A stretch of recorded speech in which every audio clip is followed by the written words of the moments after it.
A stealthy night. It was a warm evening in late June. That night, Colin would come over to my house before we'd go find a spot to camp in the woods near Linganore Creek. Around 5 p.m., Colin arrived at my house with his backpack. He had packed himself a Subway sandwich for dinner. I was going pretty minimalistic that night and would simply set up my hammock without its rain fly, since it would be clear that night in terms of weather. We're trying to camp at that place by the rope swing, right? With the mini beach along the river? Colin asked. Yeah, that'll be the perfect spot to camp. Even though there will be a lot of high grass along the riverbank, we can light a campfire right along the river, in the sand. Colin was referring to the place that we had called the River Camp. A few friends and I, a few years back, had created the place and built some wooden shelters and a rope swing along the river. Just as Colin and I were about to depart from my house to get our campsite, my dad stopped us. Now, Nick, where are you and Colin going to camp on this night? Just by Linganore Creek. Nowhere too far away. Okay, now. Have fun, but I don't want to find out you boys were wandering around the neighborhood at night. He said. Don't worry, I told my dad. We only intend on having a relaxing and low-key overnighter in the woods. Now, we intended on doing just that. However, as we were soon about to find out, all it takes is one phone notification to turn the whole night around for the crazy. Colin and I departed from my house and began for Linganore Creek. We cut through the construction site as well as the New Hamptons neighborhood to get to the woods. However, as we passed by some wooden construction houses on a hill, my phone received a text message. It was Steve. It read, Yo, man, you free? I don't think so. I'm hanging out with Colin right now. Even better. You gents can come meet Frank and I. We just chill in the neighborhood smoking some Nick. Steve texted. To be honest, I was always down for some night adventure with Steve and Frank, especially on a clear and warm summer's night. I had to talk it over with Colin, though. A night adventure with Steve and Frank? That sounds like it'll get a little too crazy, Colin replied. Oh, come on. We haven't hung out since that one failed camping trip a few weeks ago. Plus, we can still go home and camp once Steve and Frank decide to go home. Okay, fine, Colin replied. But what are we going to do with our camping bags? I agree, there's no way I'm carrying mine with me. We can just hide it somewhere. But where? Asked Colin. Well, my house is probably too far back at this point, so I was thinking we should just hide them in one of these construction homes. It seems too risky. What if someone steals them? Colin replied. Trust me, Colin. No one is going to steal anything. No one even goes into these things besides us anyway, especially at night. Not to mention, I'll only be leaving them here for like an hour or two. Once we get back from hanging out with Steve and Frank, we can grab them on our way back to camp. I guess you do have a point, Colin replied. Colin and I found a wooden construction house that was located down on an isolated court. We went upstairs and tucked our bags in a corner and hoped for the best. Now that we had our bags taken care of, we could focus on Steve and Frank. Where does Steve want us to meet him? Questioned Colin. And so I texted Steve again. Yo, Steve, where should Colin and I meet you guys? We just chill at the beach parking lot. It'd be the perfect spot to get high off my ass. Steve texted back. Colin then mentioned something super important. The beach parking lot? I'm not really sure if I'm comfortable meeting there, of all places, said Colin, and I don't blame him. Yo, Steve, is it possible to meet and hang out somewhere else? Nah, G, no can do. My homie Tez said he gotta be hooking me up with some more Nick tonight, so I gotta meet him here. Can he just meet somewhere else? I asked. Nah, G, just come to the fucking parking lot. Stop being a bitch. I then put my phone away. It's no use. Steve won't budge, I told Colin. Okay then, perhaps we could just ditch the idea of hanging out with Steve and Frank altogether then. I'm just not comfortable with that kind of place, replied Colin. To be honest, I wasn't fond of meeting at the beach parking lot either. Colin and I both knew why. We did not have to discuss the reason for our hesitation. Colin and I stood around talking about our plan at the construction site for another 5 or so minutes. Long story short, we both agreed to head down to the beach parking lot and meet Steve and Frank anyway. We figured that we'll meet them before promptly going somewhere else, and then everything will go smoothly. We finalized our plan and set off towards the beach parking lot. As the sun began to set, little did we know that agreeing to meet at the beach parking lot would turn out to be a huge mistake. We cut through the woods to get to the lake's esplanade, which would lead us directly to the beach. The summer frogs chirped loudly as we strolled through the ever-darkening forest. Once we got to the esplanade, however, we realized it wasn't as dark as we thought, because the thick trees in the woods just made it seem that way. We still had a lot of light left, and the sun was still setting, and around 6:30 p.m. we had made it. The beach parking lot. We quickly spotted Steve and Frank chilling by a picnic bench towards the end of the parking lot, near the beach. They were blasting rap music and being quite loud, and I really wish they wouldn't be so noisy though, considering the location. What's up, G? Said Steve. Hey, Colin and I both said. Here, let's go somewhere else real quick and get out of the open, I suggested. Nah, fam, we chillin'. Besides, we still waiting on Tez. Remember, he gonna be a little late 'cause his mom's dropping him off. Steve replied. My flight to my parents, said Frank. What did you do, Frank? Asked Colin. I told my parents that I was at the library studying final exam books, but I'm really here. Frank, you really should be studying for those exams if you want to graduate, replied Colin. Now, you might be wondering, why would anyone have to study for final exams? It's summer. Well, you see, Frank failed all his classes the past year in school, and as a result of that, he's now in summer school. I remember Frank getting caught cheating on his tests back in school when he would hide in the janitor's closet, and Steve would give him all the answers via walkie-talkie. And with Steve still in the classroom, by the way, so they didn't really think that out. And I think Steve would be like hiding under a desk or whatnot. After we calmed Frank down, Colin and I were able to talk to Steve and Frank into hiding out under the boat racks until Tez arrived. Fine, man, we'll hide out, but only 'cause you such a pussy. Normally, I'd be just fine with chilling out in the open, but again, given the location as well as the people we were with, we didn't want to take any chances. We began walking over to the boat racks to hide out. However, I took a glance to our right and witnessed something. About a few hundred meters down the gravel path that trailed the lake was a penny farthing bike, the kind with the oversized front wheel. On that penny farthing bike was no one other than Herbert Ernie himself. I couldn't yet see his face, but based on the wide stature and the immediate presence, it confirmed my exact suspicion. Quick, everybody hide. The four of us all hurriedly scrambled underneath of a metal rowboat. There was about a 1-foot gap between the ground and the edges of the boat, meaning we still could see the ground outside. We all heard the sound of the penny farthing bike approaching as it rode on top of the gravel. It parked right next to the boat racks before we heard the sound of Herbert Ernie step off of it. The sound of his heavy breathing made the situation even more tense. We heard him walking around the premises for a solid 10 minutes. He walked in circles, but as he did so, it seemed as if he was closing in on our exact location, almost like he was sniffing us out. Next thing we knew, Herbert was standing right outside the boat we were hiding under. We got a good look at the lower half of his chubby body. He wore a pair of black, closed-toed, pointed leather business shoes, white socks that went above the knees, and short shorts made out of thick wool. We stayed as still as possible and as quiet as possible. After another minute, however, the inevitable happened. Herbert got on his hands and knees and poked his head underneath the boat we were under. I knew you boys were heading around here somewhere, Herbert said loudly. His voice was amplified by the hollow boat, causing our ears to ring. We all scrambled to crawl out from underneath said boat. As we all stood up, Herbert greeted us in the crab pose. "Herbert, what are you doing here?" I exclaimed. I was just doing some errands, but when I saw you boys, I knew I had to stick around. "No, Herbert. We're just trying to hang out and have a peaceful evening. All you'll do is ruin our night and get us in trouble," Colin cried. Yeah, G, Ted's almost here. Go scare him away. We were now able to see Herbert's top half. The top portion of his body involved a tight white button-up work shirt, along with a black trench coat. An Irish newsboy cap sat on the top of his chubby, buzzed head. He looked absolutely crazy. My name is Newsboy Ernie, and it is my mission to spread the legend of the Ernie Chronicles, Herbert exclaimed. We then noticed something that he was holding in his left hand. It was a bucket. Inside that bucket was a slosh of murky lake water mixed with floating chunks of cheese. Herbert then reached into the bucket and pulled out a wet, crumpled up piece of paper. He dunked it in the water and threw it directly at Colin. It landed right on his forehead with a sploosh. "Ugh, nasty!" exclaimed Colin as the cheese dripped onto his shirt. "Okay, Herbert. That is it. You need to leave now." Herbert didn't respond. He simply stood there in the crab pose, breathing heavily. Drool dripped from his mouth. Just then, a white Subaru Forester pulled into the parking lot and dropped someone off. It was Tez. "What's good, Snake?" exclaimed Tez as he and Steve went in for the handshake. Yo, what's up, man? Got the Nick G?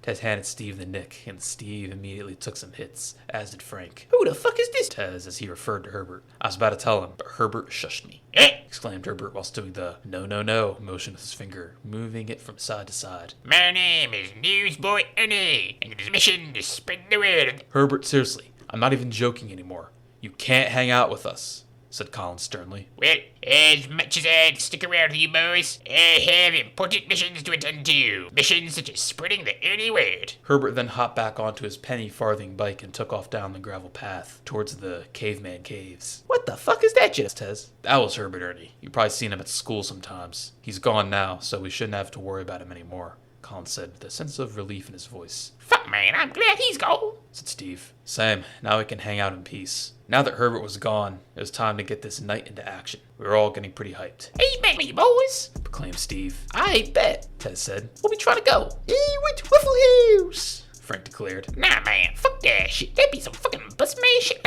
You would suggest that. Where do you suggest we go then? I asked Steve. Man, we go to the Green Turtle, G. Okay, sounds good. We all said agreeing. And just like that, we were off. The Green Turtle was in our future. We all hopped inside of Frank's pickup truck and sped off. Frank was a terrible driver. He started by running a bunch of stop signs and going 50 miles per hour in the neighborhood. I'm pretty sure he even hit someone's mailbox. Frank, chill out, Colin exclaimed. Frank couldn't hear Colin, however, because Steve had now turned up the music. It was so loud that the car was literally shaking. Frank got on the road and headed into Frederick. I think at one point Frank even hit 90 on Route 144. 5 minutes later, we arrived at the Green Turtle. The restaurant was a little bit crowded, but it was a Friday night. We were still luckily able to be seated immediately though. Steve, are you sure you'll be able to pay for this dinner? I asked. Yeah, G. Money's no fucking problem for me. Fuck money. Steve exclaimed. Next it was time to order. Colin ordered a plate of quesadillas. I got the steak and asparagus. Tez and Steve would share a plate of wings. And finally, Frank ordered the world's largest meatballs, which looked disgusting. Our food then came and we all dug in. Hot man, woo! These wings are hot as a bitch. Exclaimed Steve as he tried to fan his mouth with his hand. Word!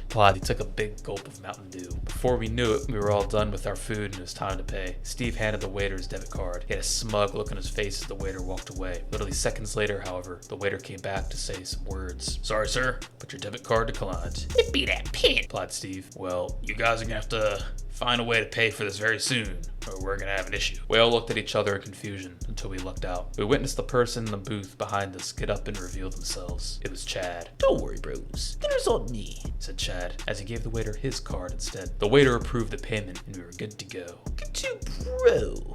Chad insisted. Yo, Chad, thanks for dinner, I said. You trying to hang out with us some more tonight? Sure can, bros. Hanging out with the bros is always a great way to celebrate the weekend. We all agreed, and for that we were all hyped. We walked back across the parking lot to Frank's truck and got in. The only issue, though, was now that we had too many people and not enough seats. One person would have to squeeze either in the trunk or on the backseat floor. Here was the exact seating arrangement for some reference. Frank drove, Steve sat in the front seat, Con and I got in the back window seats. Chad took residence in the middle seat, whilst Tez curled up in a ball on the floor. He still poked his head up though as a result of being super cramped. Steve got the music going again, and it seemed like Frank was an even worse driver after that dinner he had. I think those Swedish big meatballs of his might have something to do with it. First of all, the spring system on his truck was bouncy. His car would bounce up and down to an exaggerated amount. Secondly, he could never drive in a straight line either. His rear view mirror was coated in some sort of syrup so that you couldn't even see out of it. Fast forward and we were speeding down House Pike Road towards my neighborhood. It was pitch black out now and not a single other car was on the road besides us. It gave the area a very desolate feeling. We were all laughing, joking around, and just having a good time. Frank, however, seemed to be the most hyper. He also seemed to be pretty distracted too.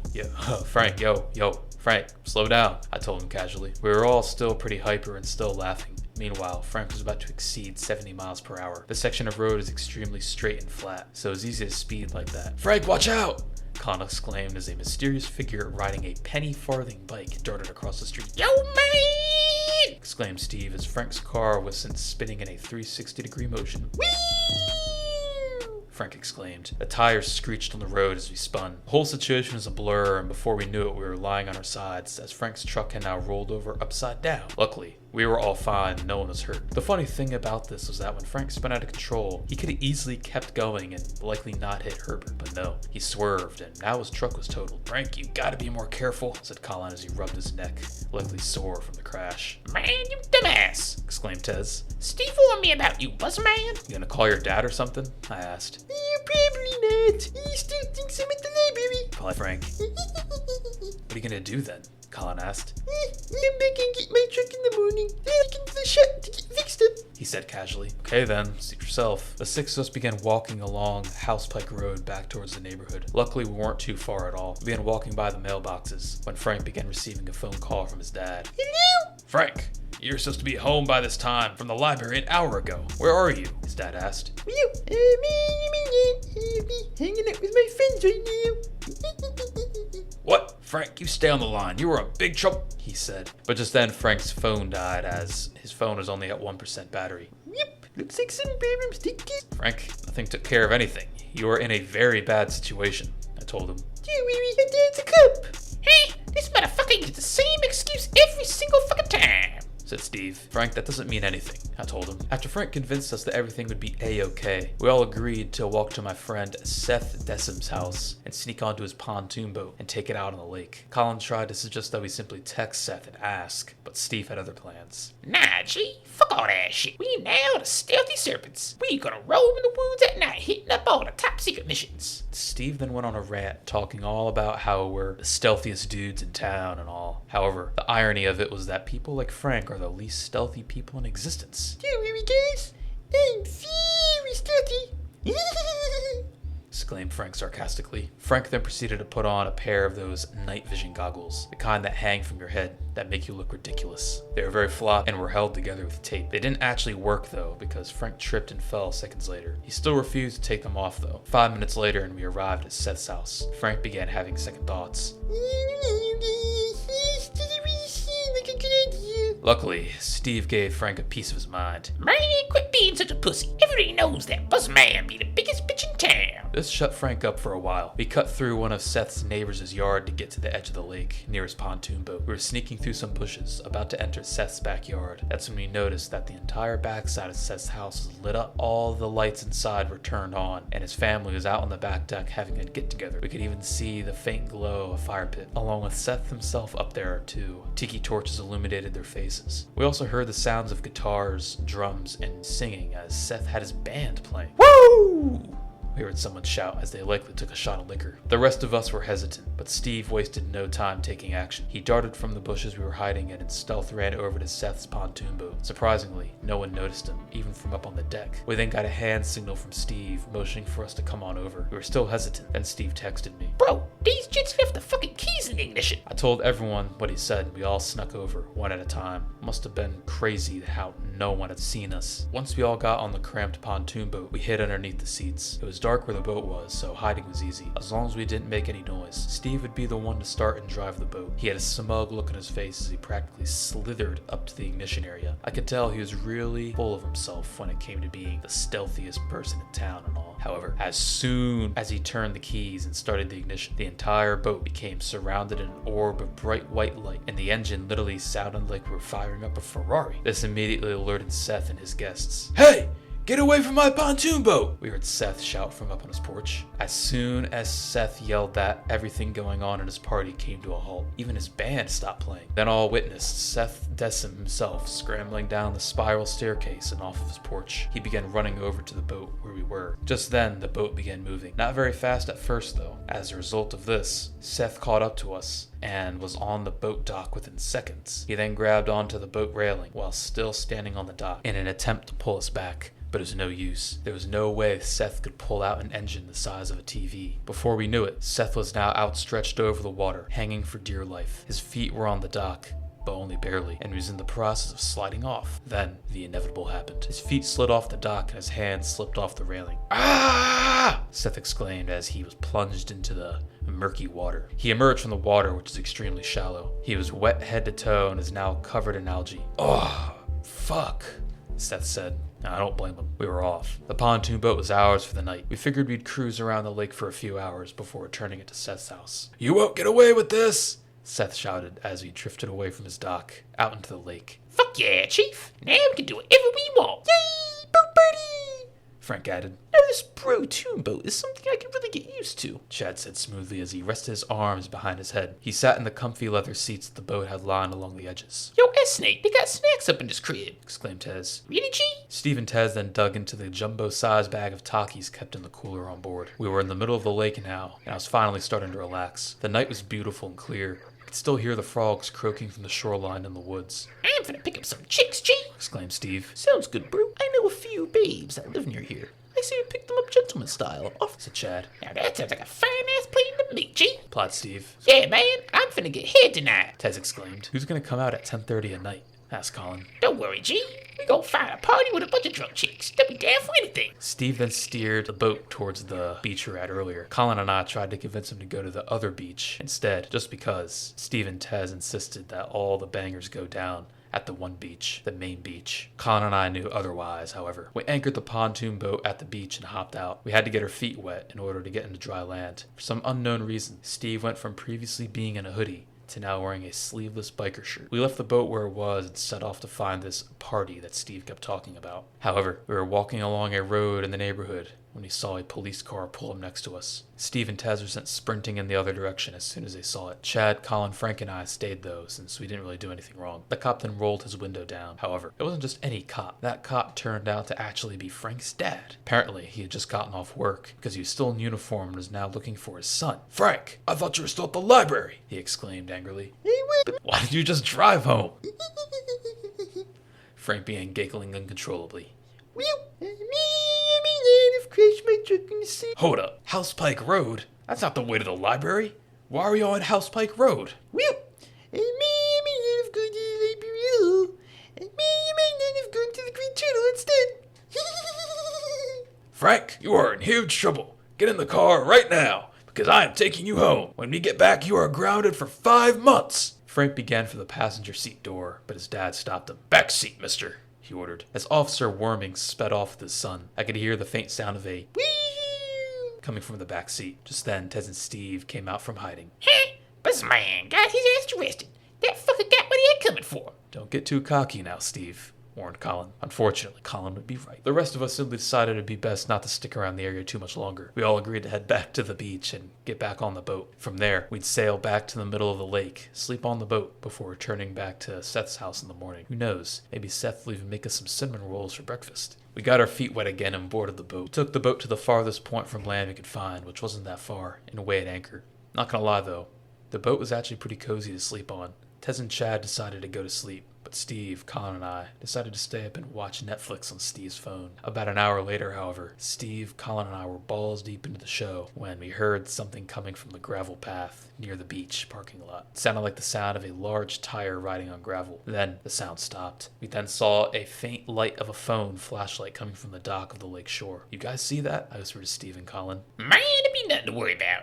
You being a bitch, said Steve in a more groggy voice now than before. We then heard the sound of something big and heavy slide into the water from the dock. We still thought nothing of it though. Huge mistake. The phone light was gone now, and so we completely dismissed it. We resumed our show again. About another 30 minutes had gone by and Steve was now out cold. Colin and I were the only ones still awake. We were playing Battleship on our phones when we heard the sound of something moving slowly through the water next to the pontoon boat. It sounded close too. Colin and I got out our flashlights and peered into the water next to us. It was a kayak, and that kayak was no one other than Herbert Ernie himself. Shh, don't mind me for this. Newsboy Ernie here, just making sure you boys are being safe. Sir. Herbert said. Ah! Screamed Colin at the top of his lungs. Everyone was awake now. We immediately hoisted the anchor. Meanwhile, Herbert was trying to climb on board our boat. I grabbed a paddle and knocked him back into the water. We then high-sailed it out of there as fast as we could. I shone my light back and witnessed Herbert Ernie climbing into his kayak. How are we supposed to spread the good word if you boys... Those words made us sail away from him even faster than before. We sailed back to Seth's boat dock and parked. The police were already there waiting for us, along with Seth, who was in his night robe and slippers. We were all arrested and taken into the police station. After a few hours of intense interrogation, the police had made up their mind. Herbert was the real suspect. The sheriff department set out the water hounds, and 5 minutes later, Herbert was found in his kayak and taken away. That concludes a stealthy night.